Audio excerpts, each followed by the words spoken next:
Good day to all of you. Our topic for this session is common tax mistakes and how to avoid them. I'm Attorney Arnold A. Abdua, Certified Public Accountant, and I will be glad to share to our viewers today my knowledge and experience as previous BIR examiner and as tax lecturer. We are all aware that in terms of doing business, there are things we have to remember in terms of taxation, and that is recording transactions in the books of accounts and paying the correct amount of taxes. Let us all together discover it. To illustrate, let us assume in December 2016, the Securities and Exchange Commission granted the increase in authorized capital stock of a corporation. Definitely, there should be payment of documentary stamp tax or doc stamps on the subscribed amount. Remember, if there is an increase in the authorized capital stock as provided by the revised corporation code, there should be 25% subscribed shares of stock on the increase and 25% of that subscribed share should be paid up. Attorney, isn't it that the revised corporation code already removed the 25% requirements for subscribed and paid up capital? Well, that only applies to the registration of new businesses.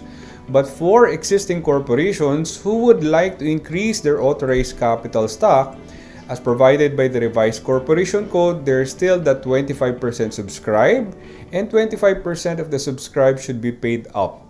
So let us assume in December 2016, there is a subscription of shares of capital stock subject to 100,000 documentary stamp tax. The deadline for filing and payment of such doc stamps is on the 5th day after the close of the month. So if the taxpayer fails to pay the tax on time, there will be penalties. And what are the penalties? First and foremost, the BIR will impose a surcharge of 25% on the basic tax. There will also be interest with rates of 20% and 12%.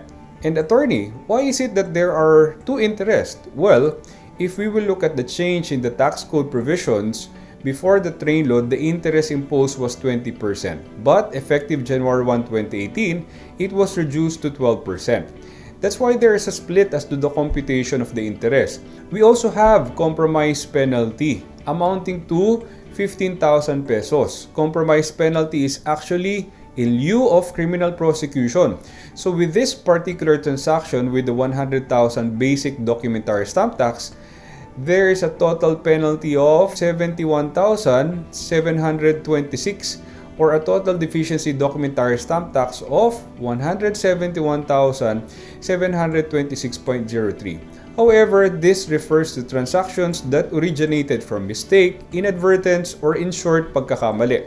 Pero in case the failure to pay tax is intentional, there is a deliberate intent not to pay tax, it can be classified as fraudulent, then the computation would be different. But how does the BIR determine if there is fraud? Normally, it depends on the discrepancy found by the BIR during the audit. There is what we call the prima facie evidence of fraud. Let's say, after audit, the BIR discovers that the taxpayer failed to report sales, receipt, or income in an amount exceeding 30% of that declared per return. So that may be considered as prima facie evidence of fraud. And take note, another instance is a claim of deductions or expenses in an amount exceeding also 30% of the actual deductions. However, how do we compute that 30% threshold as to prima facie evidence of fraud? I'll show you an illustration. Let us assume that there is an actual sales of 100,000 pesos. Let us assume that the taxpayer just declared 71,000 pesos. So there is a discrepancy of 29,000 pesos. And with this 29,000 pesos, the question is there a prima facie evidence of fraud as to this particular declared sales? The one that we mentioned earlier is a 30% threshold. However, how do we compute that one? Well, what we have to do is to compute the amount between the difference and the declared sales. So take note that the actual sales is 100,000, but the declared sales is 71,000, so there's a difference of 29,000. But the basis of computing prima facie evidence of fraud is the difference over the declared sales. That's why we arrive at 40.85%. So So there is a prima facie evidence of fraud. Entrepreneurs should register their businesses. But if you fail to register with the BIR, there is criminal penalty. But in order to avoid that criminal penalty, you can enter into compromise. If your business is located within the city, then the total compromise penalty for non-registration is 20,000 pesos. But this penalty is inclusive of all violations already. And for the first-class municipalities, that's 10,000 pesos. For second-class municipalities, that's 5,000 pesos. And third-class municipalities, that's 2,000 pesos. So remember, mas magandang mag-register na kaagad bago mag-business, because if the BIR discovers that you did not register, then that would be an added cost on the part of the business. There is possibility na lugi na agad, ikaka-start mo pa lang ng business. So these are the other penalties: failure to pay and display the annual registration fee. So taxpayers are actually required to renew their business registration annually with the BIR and pay 500 pesos registration fee for every branch or office of the business. And the form that you will use is BIR Form 0605. The criminal penalty is a fine of not more than 1,000 or imprisonment of not more than 6 months. But the compromise penalty imposed is 1,000 pesos for failure to display that 0605. Also, if the taxpayer fails to display Certificate of Registration or the BIR Form 2303. Also, there is criminal penalty, but the compromise penalty is 1,000 pesos. And here is a sample of BIR Form 2303 or the Certificate of Registration. As you can see, the upper right portion shows the official control number and date of printing of the COR. We also have the taxpayer identification number and the branch code.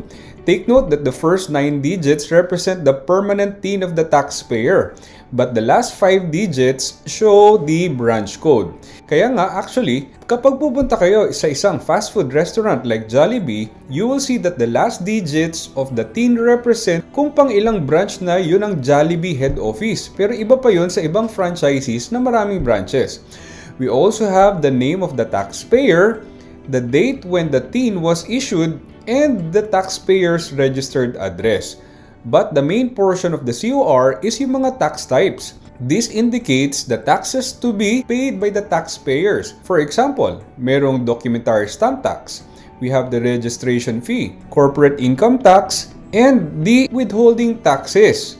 Meron ding naka-indicate na business tax such as value-added tax. Kaya once you receive the certificate of registration, you have to check the forms to be filed and taxes to be paid. Otherwise, magiging open cases yan on the part of the taxpayer. Thank you for watching the primer of our video.